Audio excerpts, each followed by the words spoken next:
it seems like when we're connecting to whether it's inside or outside, things quiet down in the brain and something else is taking place.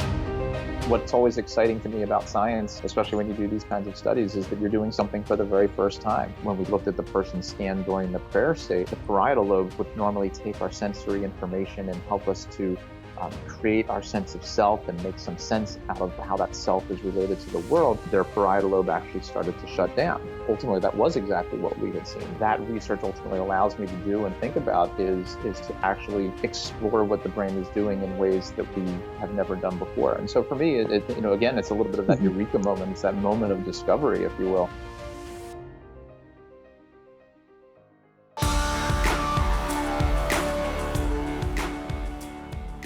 Hi everyone, welcome back. I'm Michael Sandler, your host on Inspire Nation.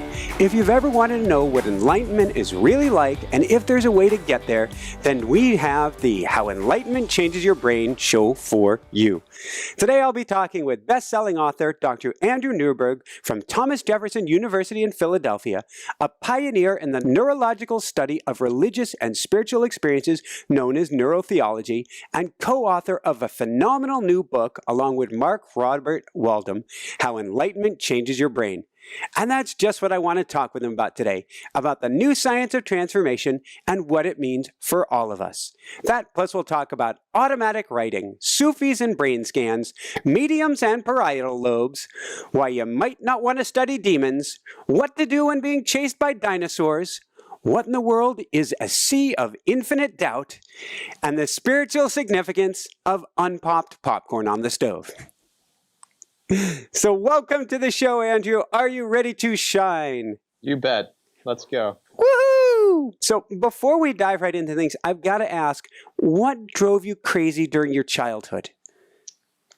Well, I think the thing that drove me crazy during my childhood was really just this issue about how we experience reality. And what bothered me, I think, more, and I guess, this most recent weekend is just apropos of that, is just the idea that people have so many different beliefs, different political beliefs, different religious and spiritual beliefs.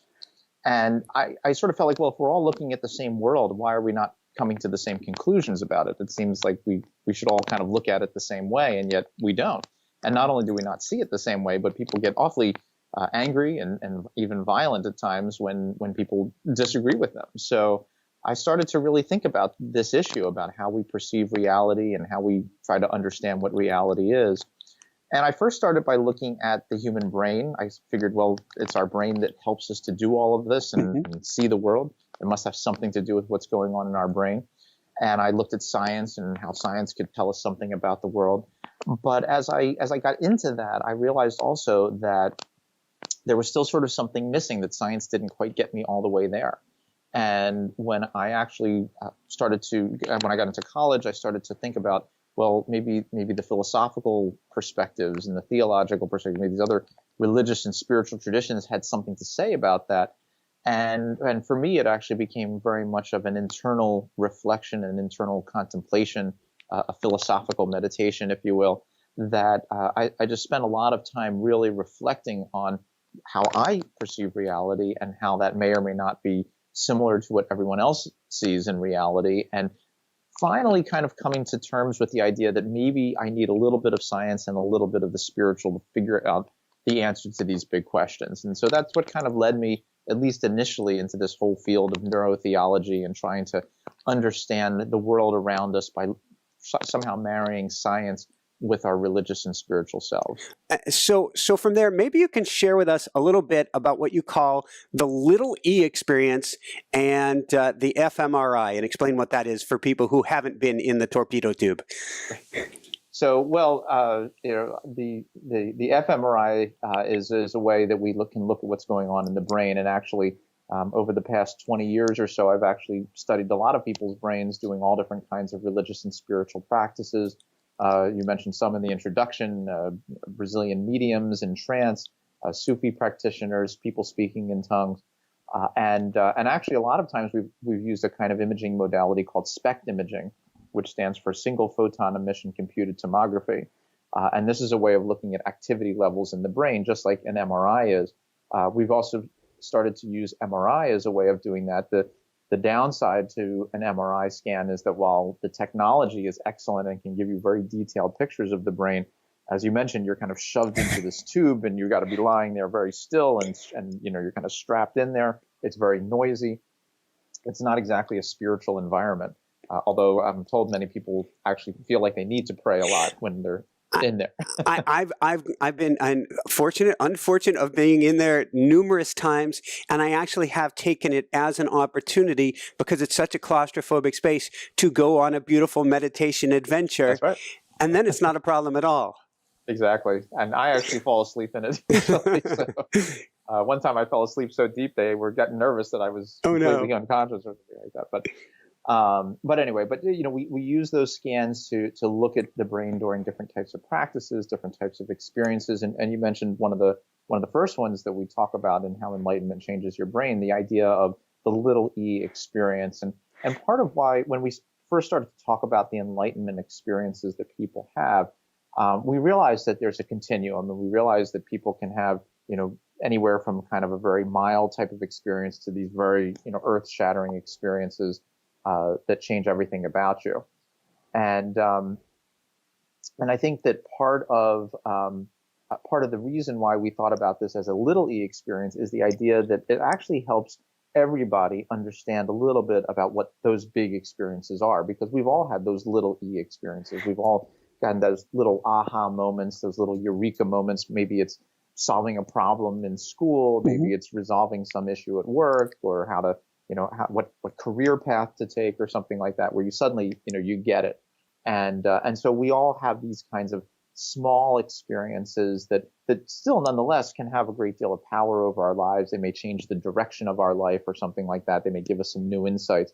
But that to me is very different from what we talk about as the big E experiences, where we're really talking about something that not only changes the direction of your life, but just changes every aspect of your life from the core out. And it is those experiences that, of course, have been made the most famous and well-known, the Buddhas and so forth of the world, who have had that type of experience where they completely understand the world in a totally different way than they ever had before. And so we got into trying to explore them and trying to understand these experiences, not necessarily on the basis of how the great thinkers and these great individuals in history have described them, but we really wanted to focus not just on that, but also on the everyday person's most intense types of spiritual and enlightenment experiences, and see what they were like. And so a lot of what we talk about is how everybody can actually be able to actually have that kind of an experience. So on the FMRI yourself, what was your little e experience? And then maybe we can jump from there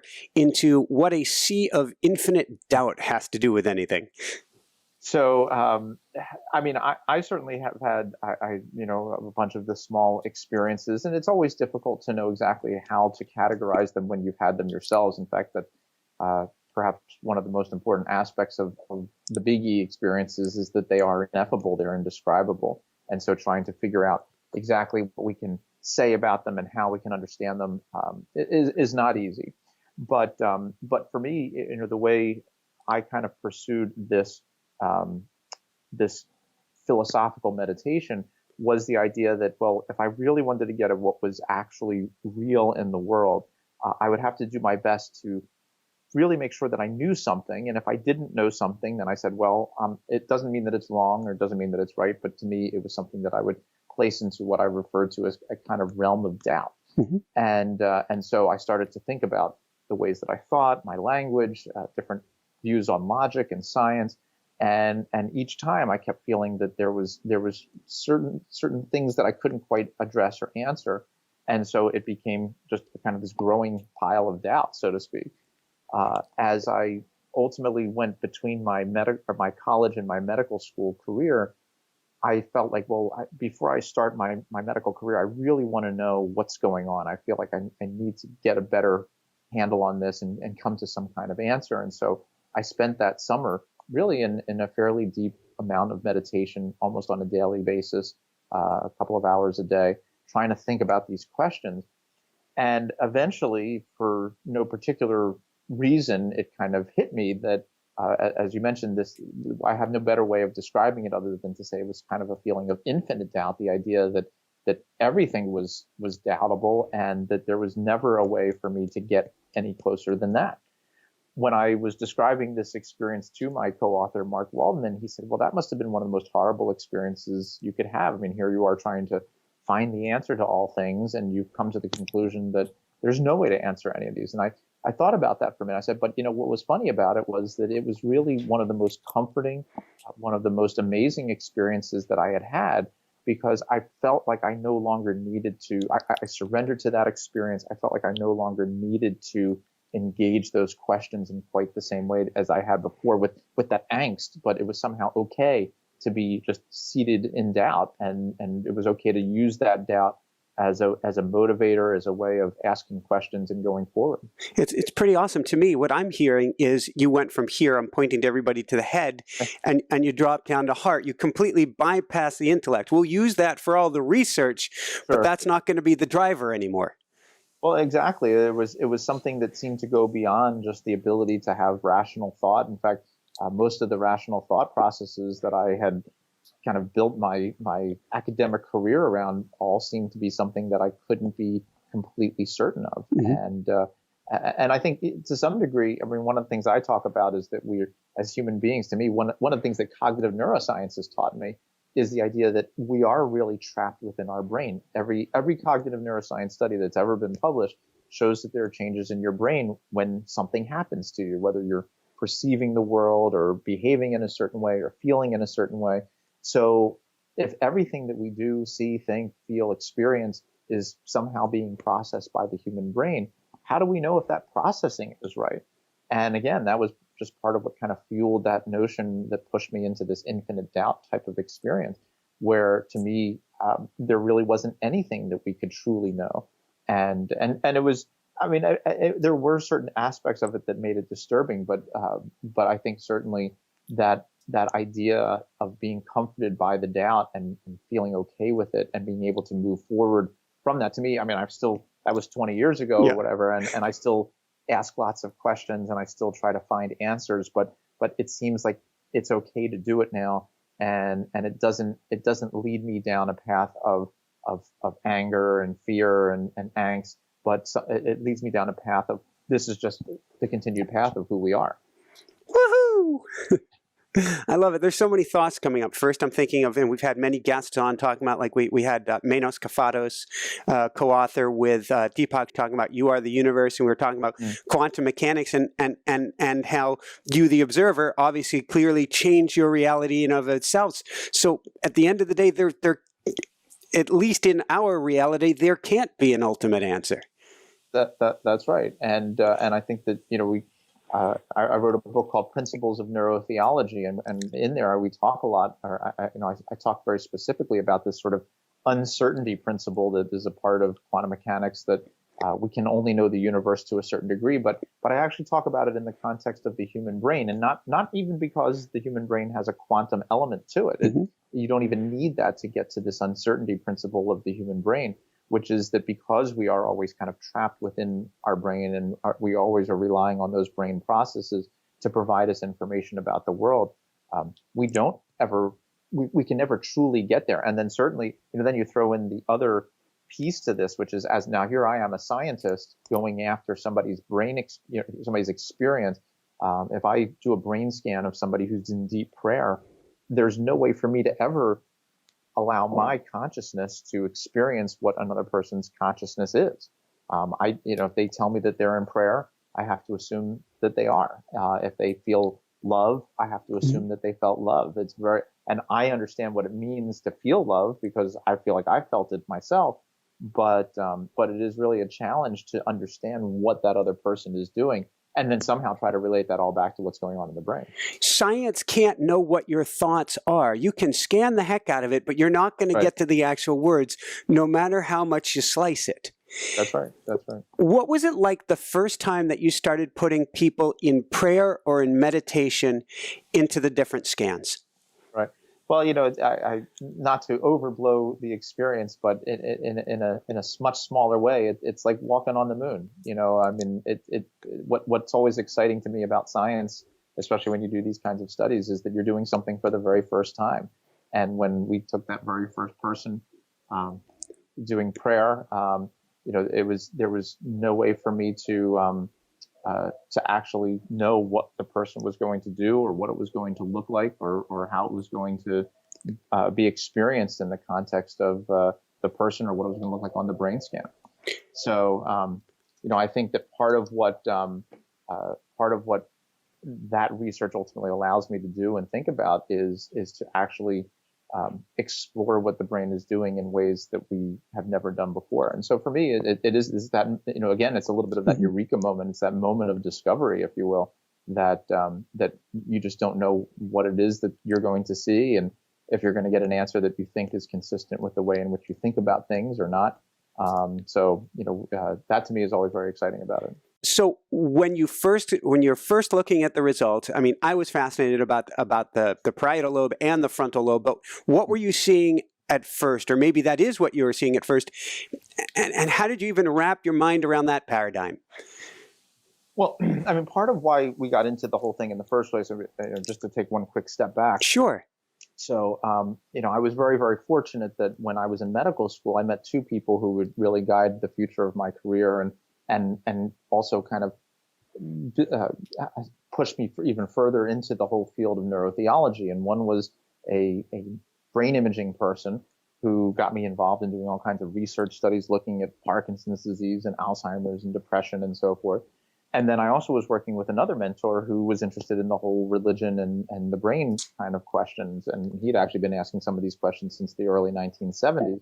So as he and I were talking about, well, what could be going on in the brain when we're praying, when we're meditating, when we're thinking about God, I realized suddenly that, well, gee, here I am doing all these brain scans, and here we are talking about what could be happening in the brain.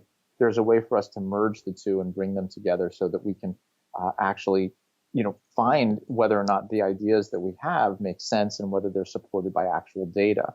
So that is a lot of what we started to do, and that was why we looked at meditation and prayer first, because we had talked about in our early work a kind of theoretical model about different parts of the brain. We know more or less what they do. The question is, are they doing it in the context of prayer or meditation? So, you mentioned a couple of areas like the frontal lobes and the parietal lobes. We had hypothesized, for example, that the parietal lobes, which normally take our sensory information and help us to create our sense of self and make some sense out of how that self is related to the world, that there would be a change that was going on in that area of the brain, because part of what people usually describe in the context of a mystical experience is that they lose their sense of self, they lose their sense of space and time. So we had hypothesized actually that area of the brain that normally creates our sense of self would suddenly start to shut down. And if it shuts down, instead of creating a sense of self, that sense of self goes away and the boundaries between ourselves and the rest of the world begin to blur.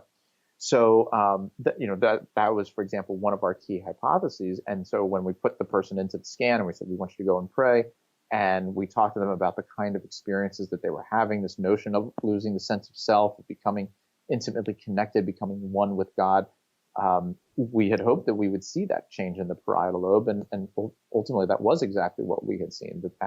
That when we looked at the person's scan during the prayer state, their parietal lobe actually started to shut down. Now, another area of our brain, the frontal lobes, we had thought that in the early stages of meditation and prayer, it would actually go up because you're concentrating, you're focusing on the prayer, you're focusing on the meditation. And we know that the frontal lobe is activated when you focus your attention on anything. So it would make sense that if you're focusing on meditation or prayer, that frontal lobe activity would also go up. So these were some of the changes that we were hoping to see. Part of what we were excited about was that we noticed other areas of the brain that also seemed to be involved. And so as time has gone on, as we've done more studies, as we've looked at different types of practices, that model has grown. The network of structures in the brain that seem to be involved has grown. And we're starting to understand the richness and complexity and diversity of these incredible religious and spiritual experiences for people. Thank you. Let's go from there, and let's talk about mediums for a minute. And if I understand right, you were offered the opportunity to study people who may be possessed by demons, and you said, let's take this a different way. Well, Well, the issue about studying people who were possessed, I was originally asked actually by, I believe it was the National Geographic Channel, about doing something on that, and maybe doing somebody's brain scan. And that obviously seems a bit complex and certainly a bit problematic, because we didn't really know how able these individuals might be. But we started to talk about other kinds of experiences where a person feels taken over by something else, something which is not readily apparent to us. And we actually talked about studying people who were speaking in tongues, with the idea of that these individuals have basically the voice of God or the spirit of God moving through them as their experience. And we also looked at Brazilian mediums, as you mentioned, where they feel like they are now connecting with the spirit world, and that the spirits are basically kind of coming into them and telling them what to write or what to say or what to think. And so both of these are kind of possession. They're all sort of possession states, in the sense that the person doesn't feel like they're making it happen themselves. They're not creating it. They're not confabulating it. They're not imagining it. It's something that seems to happen to them. And so we thought this would be a very interesting kind of spiritual experience that we could look at and study, to help us understand a little bit more about what these experiences do for people, and the complex nature and the dynamic nature of the brain changes that occur as a part of those experiences.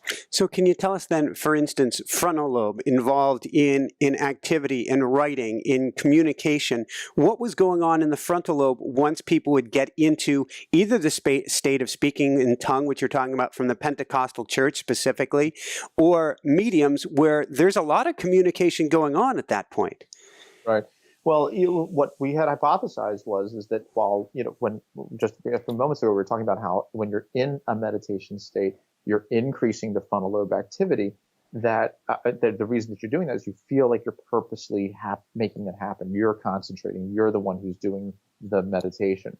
But when people get into these kind of trance states and these other types of spiritual experiences where they don't feel like they're purposely making it happen, then what we had proposed was that the frontal lobe activity would actually go in the opposite direction. It would actually shut down. And that is exactly what we saw in the brain scans of the mediums and also the Pentecostals doing the speaking in tongues, that instead of the frontal lobes going up, the frontal lobe shut down. And to me, this was really fascinating, because in both circumstances, in the mediums, they were writing what they believe, what was being perceived. And it was almost as if their hand was being guided by the spirits to write what they wanted to write. And in the speaking in tongues, you're making this vocalization that isn't really a language, but sort of sounds like language. And what's fascinating to me is that both of these involve language, which usually, if you're producing language, whether by writing or speaking, you're increasing the activity in your frontal lobe. But as we had hypothesized, it actually goes in the opposite direction. And of course, then you get into the bigger sort of epistemological question of, okay, so what's the reality here? Were these spirits, is this what happens in the brain when spirits enter you and basically sort of shut your brain down so that you can do the thing that you want to do? Or is there some other, if you're going to be a strict materialist, then maybe there's some other part of the brain, some other rudimentary part of the language system that kind of kicks in and takes over and enables the person to do these different kinds of tasks. So, of course, that's always a bigger picture question that the brain scans themselves don't answer. But it leaves us with some very interesting philosophical debates in terms of thinking about what these scans actually do mean in terms of the reality of the experience. But short of that, clearly the idea that they don't feel like they're making it happen, that it's something that's happening to them, is consistent with what we're seeing on the brain scans. I do a lot of coaching with people, or one of the early techniques that I teach them to really get in touch with their intuition or something larger than themselves, I leave it up to each individual to decide, is automatic writing. And so I was really excited to read how this dovetails with automatic writing. And I wonder if you can both share about that, and then what is your personal take? What do you think fundamentally may be going on? So, yeah, well, you mentioned the idea of automatic writing, and in many ways, that is exactly what was happening with the Brazilian mediums. They were doing a practice that they referred to as psychography, where the writing is happening and it just kind of flows through them, and they're not purposely concentrating on what to write. It just is literally a flow state, if you will. And what was interesting is that even when what was nice about the Brazilian mediums is that they were writing in an actual language. It was in Portuguese, so I had a little trouble with that. But my colleagues who were from Brazil were able to translate it. And what was interesting about it is that when they analyzed the complexity of what was written, because we had them doing two different writing tasks, one was sort of regular writing and the other was the psychography, through a couple of different measures of the language, they found that the psychography, the automatic writing, was actually more complex in terms of its language and the use of different words and so forth than just the everyday writing that the person did. Again, very startling, so to speak, that when your language centers are taken offline, that you're actually able to not only write, but write in a more complex way than when they are online. Really a fascinating finding. But I think what also it speaks to is these are very powerful trance states for the individual and very spiritual states. So, you mentioned the idea of having people do automatic writing. In a lot of ways, sometimes it can provide some very powerful insights into who a person is, what their inner values are, what issues or ideas are either one problematic to them or the ideas that they may be able to turn to or rely on as a way of helping them or helping them to cope with whatever's going on in their lives. So, this data certainly supports this whole sort of brain linkage with what's going on in terms of these practices. There is still that larger picture question about, well, what's the real reality of that? And I guess, as a neurotheologian, I have to take a bit of a middle road perspective. It certainly could be that there are these, spirits around us that they're connecting to, almost every bit as much as it could be coming from some other part of their brain or some combination of the two. And, I always remind people that, when you think about people who are religious, who believe that God is speaking to them or through them, short of people who are frank schizophrenics, that idea, that kind of an experience can be very powerful. It should have a brain component as much as it should have some type of divine or spiritual component. So they're not mutually exclusive. It could be one or the other or both. And I think, again, the more we can do studies to try to explore these, the better we might be able to get at what is the underlying nature. And in fact, there are some experiences where that supernatural reality is something that we might even be able to get at more specifically. And there's a colleague that I've worked with, a gentleman named Sam Parnia, who's done some interesting work with near-death experiences. And, his idea is, well, people have a near-death experience. They perceive to actually leave their body and look down on the room or wherever the places that they are. And he has a really, very creative and fascinating idea about putting pictures in areas where the person would not be able to see them if they were just in the table. And my understanding is that while he has not gotten, a quote unquote hit yet, even a single hit would be unbelievable, because there would be that implication that there is a different way in which we actually have to think about our consciousness, and that it actually can somehow get outside of ourselves and look at the world in a different way. And we'll wait for those results. But, a lot of the work that's being done in that and other aspects of neurotheology, I think, ultimately could be very paradigm shifting if we do the work carefully and if we interpret the results carefully. Very cool. There's so much I want to dive into here. One of the things that I was completely off of my notes, but I feel compelled to go in, is talking about the flow state. And I never get his last name right, so I want to say Michael C. And you can fill that in for me if you'd like. I'll do the best I can. Chinks-in-Mahai. Thank you. So there's something about when you're getting in a flow state, whether it's playing a piano concerto, whether it's singing before others, whether it's giving a speech that's not really PowerPoint oriented, or mediumship, or we haven't even talked about Sufis yet. It seems like when we're connecting to, whether it's inside or outside, whatever it is, we can't quite determine with a functional MRI yet. But when we do that, things quiet down in the brain and something else is taking place.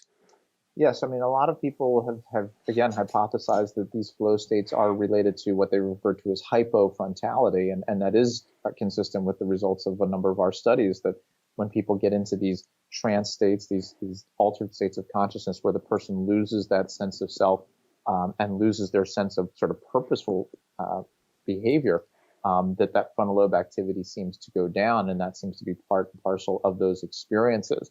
I mean, part of what we might also think about is, are there ways of helping people to engage that more effectively, and are there certain practices that we can do that can allow people to be more conducive in getting into those kinds of states, and can they ultimately be very valuable and helpful states? And again, part of part of what we do find, at least subjectively, is that people describe those states as being very powerful, as being often transformative, as being some of the more incredible kind of experiences that we have. And so, theoretically, there should be a way of helping people to get into those states. And one of the other things that came out of our Brazilian medium study was this issue about the sort of the training process of the brain. Mm-hmm. And what we found was that when we looked at our group of Brazilian mediums, we had 10 of them, and 5 of them were basically regarded as very proficient. They had been doing these practices for many, many years and, on a daily basis, whereas there was another group that were relatively novice. And when we looked at their scans, what we found was that their brains did different things when they entered into this psychography state. For the relatively novice individuals, they actually had increased activity in their frontal lobe and in some of their language areas when they did the psychography practice, whereas the experienced practitioners tended to have the decrease that we've just been talking about. And this is fascinating. And you mentioned this issue about flow states or musicians, and I think the musicians is an excellent analogy that when somebody first learns how to play the piano, you have to focus on every key that you're playing. You're playing Twinkle Twinkle Little Star, and so you're still playing the piano, you're still playing music, but you're concentrating on everything that you do. As you get better at it, you don't need to think about it anymore. And of course, when you become a virtuoso, concert pianist, then their hands just move across the piano effortlessly, and they're really almost not thinking about it. It is a true flow state. So I think that there is this ability to kind of change and transform the brain to being able to help us to have those experiences. The question is, what are the most effective ways of doing it? And clearly, the more we do any of these practices, the more likely our brain will become better adept at being able to do that, more efficient at being able to do that. And that, which incidentally is another tangential note, which is that, highly trained mathematicians, when they solve math problems, they use very little of their brain. They don't have to turn their brain on very much. Whereas people like you and me, we have to use a much larger amount of our brain, a lot more activity in our brain to solve those math problems because we're just not as good at it as somebody else. Going back, it's kind of doubles back on this to my automatic writing practice. Personally, I like to say that my automatic writing gets very jealous. And what my automatic writing is asking me to do continuously is more automatic writing. Right. The more I practice it, the more that flow state occurs, the more the words flow more easily. I've also found with the people I coach, if I get them to do automatic writing, first off after meditation, and secondly, half awake early in the morning, and I'm wondering if you've seen this as well, before the brain is fully online, you get a completely different result. But, I don't know if there's any specific research that looks at it, but it certainly makes sense. And, it's a very clever thought, the idea of getting people early in the morning, because what we do know about sleep states is that the frontal lobe is basically taken offline during sleep. That's why you're out. But your parietal lobes and your temporal lobes and all these other areas, that's why, if you have a dream, you can be speaking in the dream, you can have language in the dream and so forth, but your body just isn't acting it out. And yes, it does make sense that when people first wake up, that they may be in that kind of dream, still in that sort of pseudo dream state, that not totally awake, where the frontal lobe has completely come online and being able to kind of take over your body's functions and processes. And so it can be something that can be a very creative time. And it certainly, when people are asleep through dreams, that is sometimes when people kind of come up, at least with those, those small E experiences where they resolve something. Now, interestingly, and there's a whole other area of neurotheology, which is sort of the negative side of all of this. But there are some negative experiences that people can have upon waking. For example, there's something called sleep paralysis, where you wake up and yet you can't move because the natural paralysis that is on your body while you're asleep hasn't been lifted yet. And it can be a very terrifying kind of experience. And there's a variety of experiences throughout different cultures, because one of the common themes is that there's something, a demon, an old woman, something like literally sitting on your chest, holding you down. And that's why you can't move. And it can be a very terrifying experience. And so, as with many of these experiences, there's sort of the pros and the cons. There can be both good and bad. I'm very curious about that, and that really takes us off track. And then I want to go to how we start cultivating this ourselves. But this is something Jessica used to experience. My wife, she's the producer of the show. She used to experience a lot, and I don't think she experiences at all anymore. But has there been any research on that? There has not been any brain research that's been on that, but certainly there's a lot of subjective evaluations, and people have surveyed people from a variety of different cultures to find the commonalities across people, and it's called different things in different cultures. I forget. I think it's like in Nova Scotia, it's called the old hag or something like that, Yeah. where you feel this woman sitting on you. But yes, I mean, I think again, what's exciting to me in the whole field of neurotheology is that there's just a wide open field of stuff that we can start to do, and those are kinds of questions that could be fascinating to look at. We could begin to hypothesize what's going on. I mean, we can talk about, well, the frontal lobe isn't turned on yet, so you're not able to move. There's a paralysis over your motor system, so that prevents you from moving.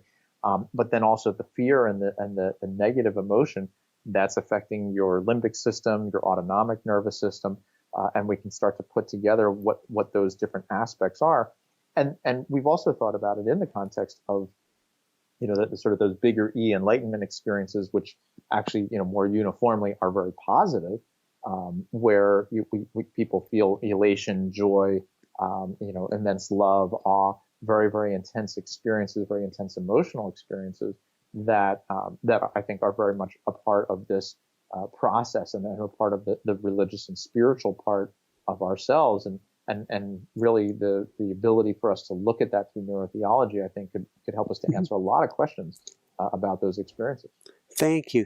So from there, if we want to start to cultivate this, maybe get some little E's going to try to get to this big E experience, is it come from starting with our belief system first, or how do we start down this road?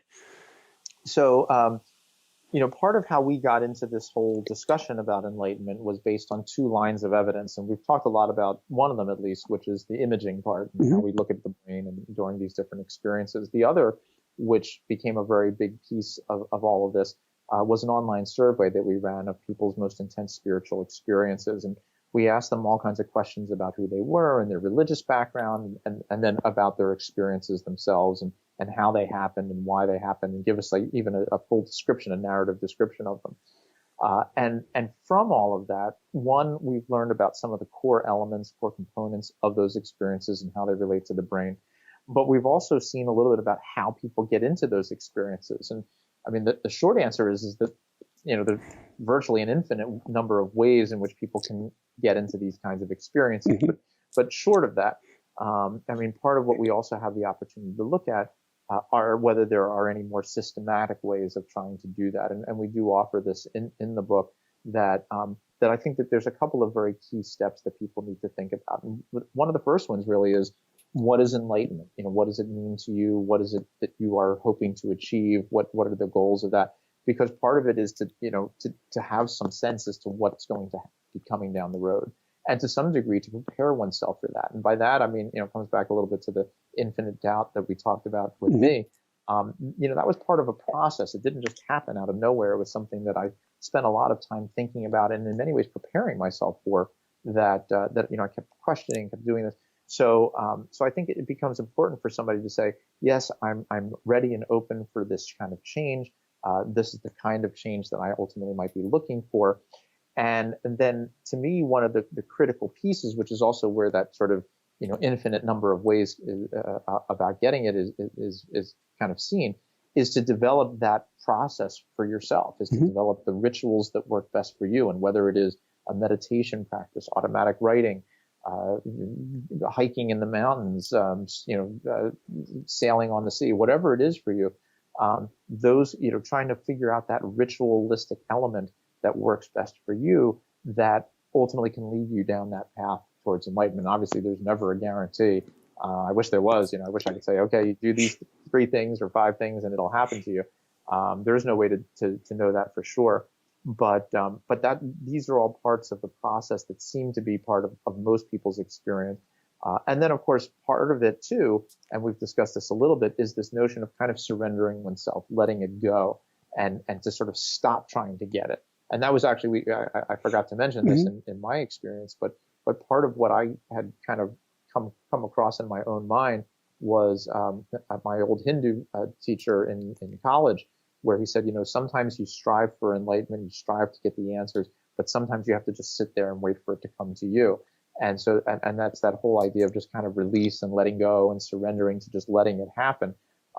That seems to be a very critical part of really letting this whole process happen for people, and then ultimately integrating it back into your life. So those are kind of the 5 basic steps that we have about how to ultimately find your own personal enlightenment. But within that, there's a lot of your own individual approaches that one has to seek out and find. And there's 1,000 different meditation practices, and some works great for one person and not for another, and vice versa. I love kind of the Zen koan riddle to the fact that we have to put the intention out there. I'd like this experience to come to me, and on the other hand, I completely let go of it, because if I want the experience, it ain't happening. Exactly. That's exactly right. And it also gets back to the brain part, which, again, we've sort of touched on this a little bit, that when you focus on something, when you try for something, the frontal lobe goes up. When you surrender to something, the frontal lobe goes down. And what we've proposed is that it's not that elevation that's important. It's not the drop that's important. It is the distance between the two. And the analogy that I mean, there's a variety of analogies, but I mean, for anybody who's ever been in an airplane, if you're flying up at cruising altitude, you don't really feel like you're moving. And if you're sitting on the ground, you don't really feel like you're moving. But it's the change, it's the takeoffs and the landings where you really feel that distinction.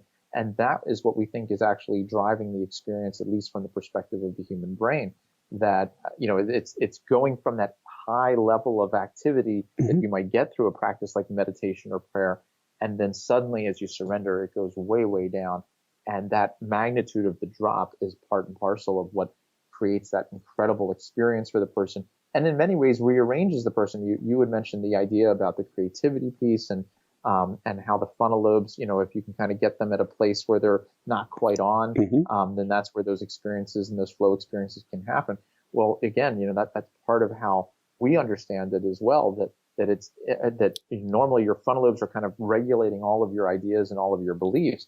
And so when you have that sudden shift and that sudden drop, that frontal lobe activity just kind of releases all of the ways in which you normally think about things. It's as if, you had this well-ordered filing cabinet. Now you've just thrown all the folders up in the air.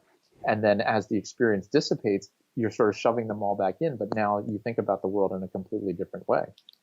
Which is fascinating. First off, I'm thinking of, there's an analogy you have in the book of kind of like falling off of a pier, falling off of a wharf backwards into the water, and then what happens when you release.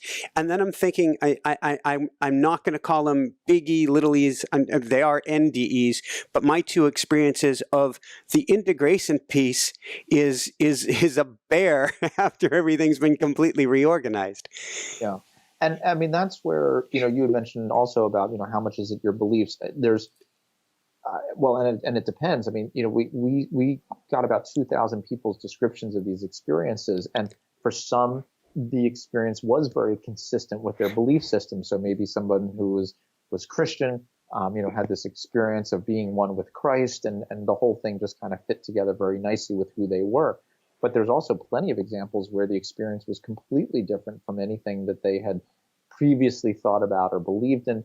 Sometimes it ran very contrary to the ways in which they had thought about things. And it gets back a little bit to the negative side of this, which is sometimes it is very difficult to kind of bring it back into your life and how you decide to utilize that experience, that information that you have.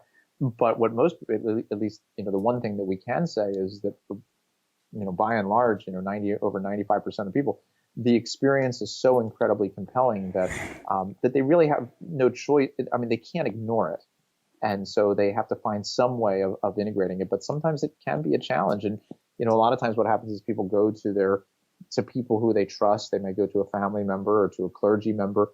And, and they say, I had this near-death experience, and, and since you've had this, you'll probably resonate with it. People, they're there, that's okay. Yeah. Did you hit your head? Yeah, right. Well, whatever, don't worry about it, kind of thing. Whereas for you, as the person who's had it, I mean, it feels incredibly real, and it has a life-transforming aspect to it.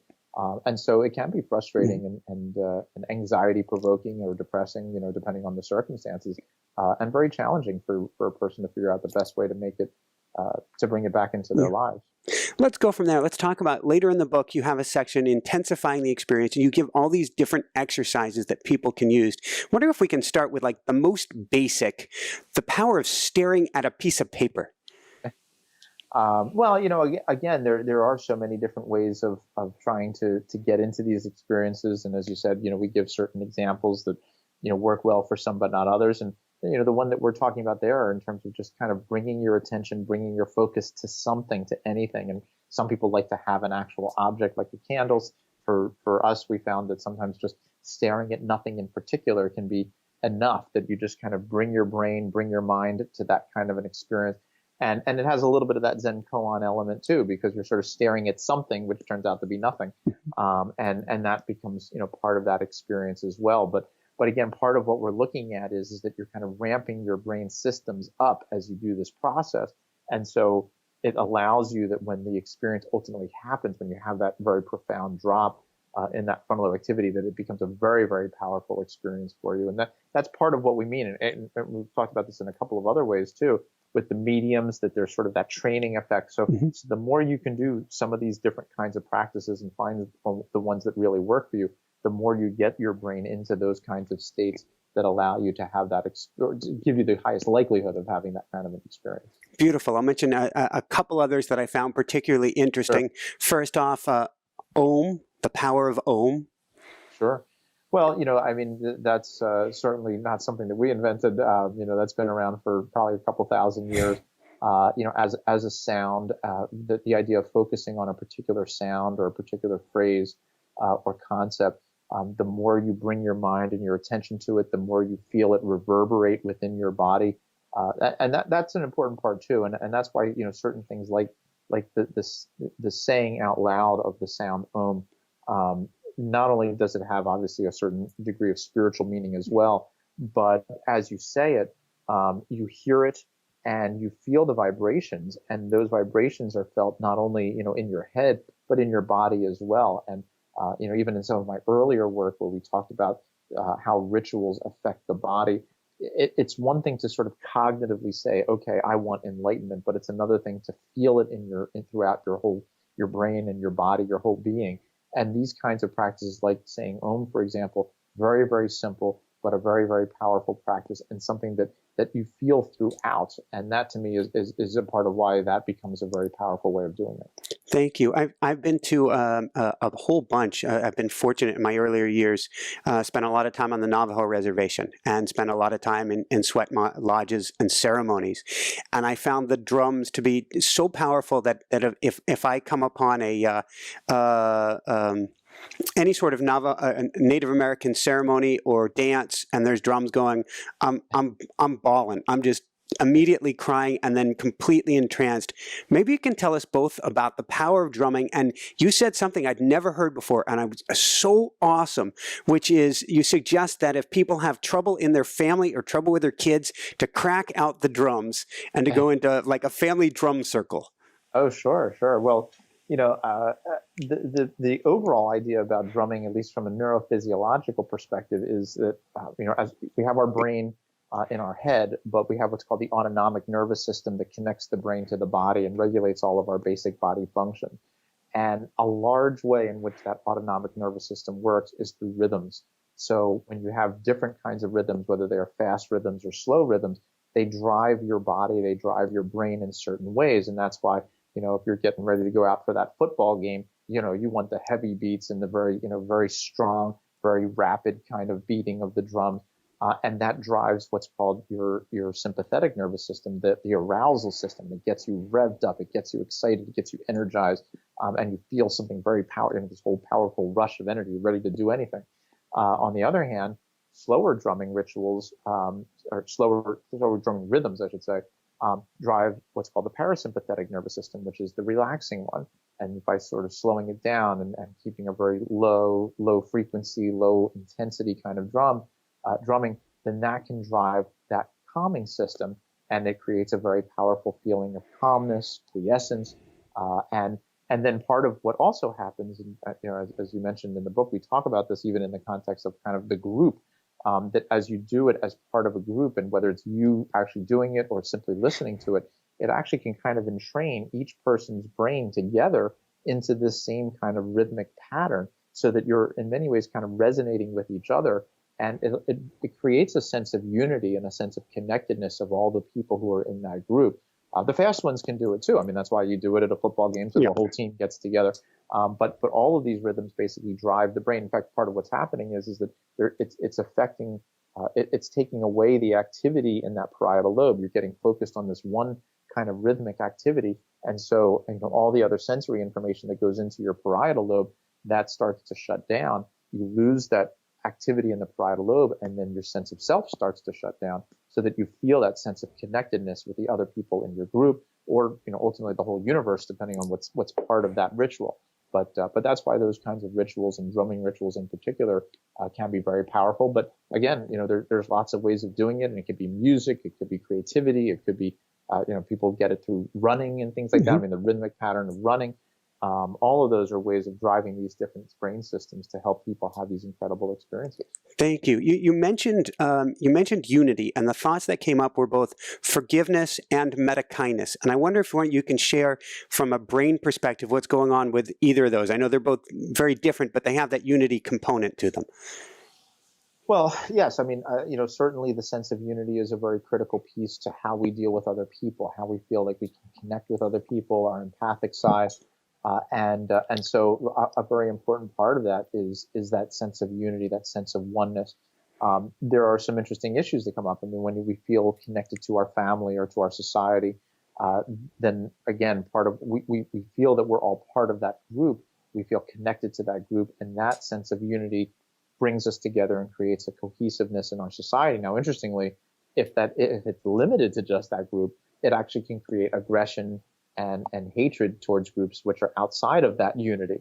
Of course, if the unity expands to all of humanity or to the entire universe, then it is something that, even if you're a small group, you may feel connected to everyone and everything. And so that can still be a very powerful kind of experience. But either way, what we think is happening is, when you get to an experience like forgiveness, we wrote a whole article on the nature of forgiveness and what's going on in the brain. And much like spirituality, I don't think there's one pathway to it. Mm-hmm. But a very important element of a lot of aspects of forgiveness is that sense of oneness, the sense that, okay, we forgive them because they're part of us, they're part of my family, they're part of they're a human being like me, and they make mistakes. Or they're part of God's oneness and so forth, that we can actually bring them back into our overall understanding of the world. And so, that's all part of that. And when you have that great sense of connectedness and sense of oneness and unity, then you also have an experience of love and compassion towards everyone, because they're just part of you. And so the notion of kindness, and we've actually even studied a couple of individuals doing a loving kindness meditation, and find changes in that parietal lobe, and find changes in the limbic system that's involved in the emotions, as well as that sort of spatial representation of the self, and how that self relates to other people and the rest of the world. So it's a very important part of that experience. And we have some ideas about what areas of the brain are involved in it. There's even other areas, because there's cells in our brain that are called mirror neurons that reflect what somebody else is doing.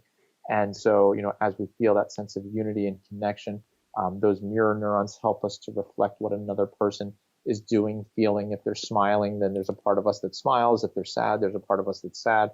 And that's all part of that empathic, compassionate side of ourselves. So there's a beautiful science, and then I guess a prescriptive side that would say that you probably can't get enough of too much forgiveness or compassion and kindness in your life. That is probably true. Certainly, the more we do it, the more compassion we have, the more positive feelings we have, and that does seem to have some pretty good benefits for our brain. I mean, the way our brain works and looks at the world, that the more we can turn to those positive emotions, often the better off we are. Of course, the negative side is still always important. As I think it was Buddha who talked about, if the string is too loose, it won't play. If it's too tight, it breaks. And somewhere in the middle between the tension and the good and the bad is where you want to be. And I think that middle way, both in terms of, the more compassion we have is very, very important, but but we also need to be able to sometimes address the issues and the problems that we all face and do it in a constructive way and bring that compassion back in as we deal with difficult situations. So it's a balance. I hope, to be honest, with the way the world is going these days, we need a little bit more compassion, maybe a lot more compassion on all sides, and maybe, I think part of what for me comes out of this research is the notion, we've talked about this a couple times, that we're sort of trapped within our brain, looking out on the world, and so one of my big take-home messages from all of this research is that each of the beliefs that people come to is really just their brain doing its best job at trying to understand what is essentially an infinite universe. So if you are Christian or Jewish or Buddhist or Democrat or Republican, it's your brain and your genetics and your background and your experiences and beliefs and ideas that all kind of come together to get you to feel a certain way. But in the end, there's no real guarantee that one way is any better than any other. And it's given me a great sense of compassion and understanding for people's belief systems, and the idea that we all have different belief systems, and maybe we need to be a little bit more open and understanding about that. And hopefully someday we'll figure out a way to do that. But until then, we've got to just keep working on it. I couldn't agree more, and that is a mighty woohoo! So just a few quick wrap-up questions. Before I do that, though, this kind of falls in line with everything, and I'm thinking of this being contagious. What can we learn from unpopped popcorn in a pot on the stove? Well, I think you're referring to a story that a person who sought me out had this very clever analogy about enlightenment, and that we're all sort of these popcorn kernels that are waiting to pop, waiting to become enlightened. And even though somebody may pop first, so to speak, we're all in there together. And I think that is, it is to me one of the biggest take-home messages of our book, How Enlightenment Changes Your Brain, which is that it really can happen to anyone and everyone. That no one should feel like, this thing can never happen to me. It's not in my constitution. It's not something that I could ever attain. It's only for the Buddhas of the world. We have 2,000 or so examples of people who've had these experiences, ranging from near-death experiences to meditation to various drug-induced states to some of my favorite ones are people basically walking down the street and it just hits them. And so it is something that can happen to everyone, and I think that to me is important. We should all have some degree of optimism and faith that we can transcend ourselves and transcend our own limitations and find some greater way of thinking about the world. And I think that's what that analogy ultimately was about, that we can all get to some higher level of popcorn, I guess, and be able to see the world in a way that is different, and hopefully a way that gives us and brings more compassion and understanding to the people who have different perspectives on the world. Woohoo! It's cool. With a number of people that we have on the show, we get a lot of common threads, but it seems like either people are coming out of the closet or more popcorn does appear to be popping these days. I mean, on one hand, it's troubling how you look at the world and people, have a lot of disagreements and things like that. But yes, there's also evidence to support the fact that more and more people are interested in these kinds of approaches, and I think we just have to be true to them and true to ourselves and keep exploring and questioning and pushing ourselves as well as pushing others to try to strive to those moments of enlightenment. Fantastic. My wife, Jessica, producer, she loves me to ask a question before the end for parents and their kids. Any guidance or words of wisdom for parents of bringing kids into this popcorn world? Well, I think that, there is some evidence to show that developing some of these practices like meditation or yoga early on can be beneficial. But as people grow and develop, as we all go through these different stages, and we wrote my wife and I actually wrote a chapter on spiritual development. And of course, as we hit that adolescent, early adulthood, that's when we challenge whatever beliefs that we have come along with. So it seems that no matter what ideas or beliefs we may give to our children now, they're going to challenge them as they should. And I think part of it is to show that level of compassion and understanding and being open. And that level of compassion and understanding applies not only to other people, but also to yourself as well. And I think that, that to me is also one of the very powerful experiences that comes out of the Enlightenment experience, is that notion that how we are as human, that we're kind of okay with how we are, that we are limited, we are finite, and yet we can still find some way of dealing with the world and interacting with the world in an effective way. So I think, to me, the idea of allowing people to grow and to question, that to me is also another very critical piece for me, and which led to my infinite doubt moments, was what I refer to as a passion for inquiry, that, to always ask questions, and whether they're scientific questions or theological questions or philosophical, I think they can all be valuable. And so I think, trying to encourage questioning, encouraging that in a comforting, compassionate kind of way, and encouraging that compassion and expression of that love and forgiveness outwardly to the best as possible. I think the more we can do that, ultimately, the better we are for bringing up our kids, and hopefully maybe they will show us the way to enlightenment as well. So we'll see. Woohoo! I walked in on Jessica just a few minutes before the show, and we were talking about self-compassion, or you and I are talking about that, and she was holding herself, and I'm like, I'll come back later. She was giving herself a beautiful hug, the practice of self-love, which can't go far enough. Just a couple quick wrap-up questions I've got for you. First off, what personally brings you the greatest happiness, or what I call the woohoo factor? Well, I guess, it continues to be the questioning. I mean, I actually, when I'm thinking about things and questioning things and trying to find an answer to things, that is always, to me, what's most exciting. I mean, obviously, I have the love of my family, and I enjoy being out in nature and all those kinds of good things too. But I think, to me, for me personally, I always feel like the reason I'm here is to ask questions, and so when I'm asking questions, that's usually when I feel at my best. And when I even resting in the doubt is something that, to me, is a very strong place to be asking those questions from. I personally want to thank you so much for asking these questions and for doing the research behind it, because I love where you're going and I love what you found, and I think it helps people down this path, because there are a lot of people who it's hard to move from head to heart or out of the intellect and into something greater, and having the research that you're doing is tremendous for that. Well, thank you. No, I've had a lot of people come up to me at the end of talks, and they really do appreciate the idea that there is something that is biological, but there's something that, is spiritual or consciousness related, that all of these pieces can come together in a way that, they don't have to negate each other. We don't have to have religion fighting science and science fighting consciousness, that there's a way to bring them all together. So I've got to ask where to get the book and where to find out more. Before I do that, I apologize. You just said something that's so important. Are we biologically predisposed? I was getting this in your book and was very curious. Are we predisposed and moving in the direction of the big E for each of us? Well, I certainly hope we're moving in the direction of the big E for each of us.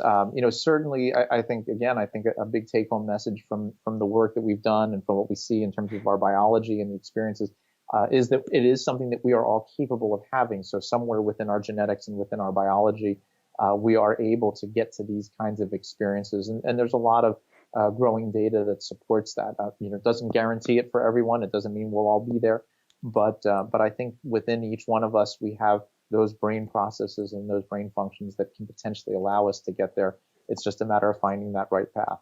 Thank you. Thank you so much. So where can people go to find out more and to get your beautiful book? So certainly the books are available on most of the standard booksellers, Amazon, Barnes & Noble, and so forth. And people can always go to my website, which is just Andrew Newberg, NEWBERG.com. That has information about books. It has information about and has research articles, and so if people want to delve into that kind of thing as well. And some of the books are more academically oriented for those people who really want to explore some of these things in depth. Some of them are a little bit more for the general audience, so that anybody can think about these questions. But again, everyone has the opportunity to be able to think about them. It's just a matter of how they want to do it, and they can find that information on my website. Thank you. And if you're driving down the road, and if you didn't catch that, come on over to InspireNationShow.com. We'll get you over to Andrew's website as well. Any last words of wisdom you want to share before we let you go today, Andrew? I thought you were going to say something. If you're driving down the road and you have an enlightenment experience, please pull off to the side of the road. Oh, that would my be God. The ultimate distracted driving. You had that in there. You had a truck driver going across the bridge. That's right. Like, I hope he pulled over. There's a time and a place to be at one with everything. That's right. And when That's right. you Not on want the expressway. self-preservation on the expressway. That's true. No. I hope that everybody is able to explore these questions on their own and find their own spiritual enlightenment path. It's there for us, and we just have to be patient with ourselves, be patient with the processes, and ultimately, as we talked about earlier, striving for them, but also just letting it happen as well. And some combination of them ultimately might bring us all into that path and bring humanity to that greater enlightenment. Woohoo! Woo-hoo! Thank you so much, Andrew. This has been a lot of fun. I want to keep in touch. I want to follow your work. I love it. Absolutely. I love it. I love it. So Thank you. thank you. For everyone out there, this is Michael Sandler saying, be well, have fun, get how enlightenment changes the brain, and begin changing yours today. And shine bright. Woohoo! Wow, wow, wow. What another amazing, sacred, special interview. On that note, if you want to dive into something that's sacred and special, then you want to dive into awe, the automatic writing experience. It's a process where you learn how to channel, to go quiet, put pen to paper, and literally get answers from the other side of the veil. Now you can get our video-based program where you can begin learning automatic writing today, along with live classes at automaticwriting.com. On that note, if you're loving the show, then that means you are a mystic. So join Michael's School of Mystics. We meet 4 Wednesdays a month. Simply go to inspirenationuniversity.com and you can find Michael's School of Mystics. On that note, come join us every Monday night. We have YouTube live events. And if you want even more than that, click the join link. Come join the inner circle with me. You get an uplifting dose of goodness in the inner circle with all of the behind the scenes footage and videos that I make specifically for you. We're a podcast too. Find us on iTunes, Spotify, every single place you can get a podcast. You can find the Inspire Nation Show. Click the subscribe button and the bell icon, which will notify you with upcoming shows, YouTube Live premieres, and here's the link to the next amazing video. Love you guys so much. Big thumbs up. Leave your comments if you like this. Shine bright. Woohoo! Love you guys.